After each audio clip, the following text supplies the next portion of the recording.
दोस्तों, आप सभी का वेरी इंफोटेनमेंट में एक बार फिर से स्वागत है। आइए आज हम जानते हैं कि निर्मला सीतारमण के पिटारे से इस बजट में शिक्षा के लिए क्या-क्या निकला है और कैसे देश की शिक्षा को दूरगामी प्रभाव ये करने वाला है और हमारे लिए पढ़ने लिखने की क्या अपॉर्चुनिटीज आने वाली है, जिसको कि आगे चल करके हमें इनकैश करना है। जिज्ञासा और वैज्ञानिक सोच बढ़ाने के लिए इस बार मोदी सरकार ने 4000 अटल टिंकरिंग लैब को स्कूल में स्थापित करने की योजना बनाई है। यह एक बहुत बड़ा कदम है। ने इस बार मातृभाषा पे काफी जोर दिया है। छात्रों को उनकी मातृभाषा में समझाने के लिए भारत भाषा पुस्तक योजना को इस बार लागू किया गया है, ताकि उन्हें विषयों को समझने में आसानी हो। सभी छात्रों को कंप्यूटर शिक्षा से जोड़ने के लिए ब्रॉडबैंड कनेक्टिविटी के ऊपर मोदी सरकार का इस बार काफी फोकस रहा है और इस फोकस के तहत सारे विद्यालयों को, जितने भी सरकारी विद्यालय हैं, उनमें ब्रॉडबैंड की सुविधा दी जाएगी, ताकि शोषित वंचित के बच्चे जो यहाँ पढ़ते हैं उनको भी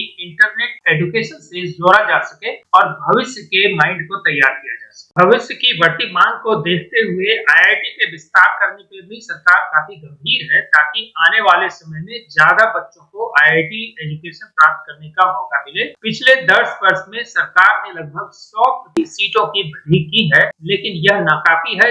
मोदी सरकार की जो योजना है कि हमें आईटी सेक्टर में एक super power, global super power बनना है और टेक्नोलॉजी का सुपर पावर बनना है, उस मुहिम में आईआईटी के नंबर्स भी बढ़ाए जाएंगे, ताकि विद्यार्थियों को ज्यादा से ज्यादा एडमिशन मिल सके। मोदी सरकार इस सारे आईआईटीज का बुनियादी ढांचा बढ़ाएगा और इसी के साथ साथ 6500 सीट और भी जोड़ेगा। तो इस तरीके से जो अलग अलग संस्थानों में बच्चे कोचिंग के लिए काफी दूर जाते हैं, उनके लिए एक खुशखबरी है कि 6500 सीट की और बढ़ने वाली है। मोदी सरकार के एम्बिशियस आर्टिफिशियल इंटेलिजेंस योजना के लिए निर्मला सीतारमण ने इस बार 100 करोड़ रुपए की लागत से एक आर्टिफिशियल इंटेलिजेंस उत्कृष्टता केंद्र को स्थापित करने के लिए बजट प्रावधानित किया है, क्योंकि मोदी सरकार चीन और अमेरिका से इस मामले में कम्पीट करना चाहती है। चिकित्सा शिक्षा को विस्तार देने पर मोदी दृढ़ निश्चित है और इस योजना के तहत 100% सीटों की ऑलरेडी वृद्धि की जा चुकी है और इनके लिए कई सारे कॉलेजेस को अब अनुमति दी जाएंगी और ऐसी योजना है कि अगले 5 वर्षों में 75,000 सीट और जोड़ दी जाए। इसी के साथ साथ अगले साल तक में 10,000 सीट का और एडिशन होगा। इस तरह से डॉक्टरों की संख्या अब देश में बढ़ने वाली है।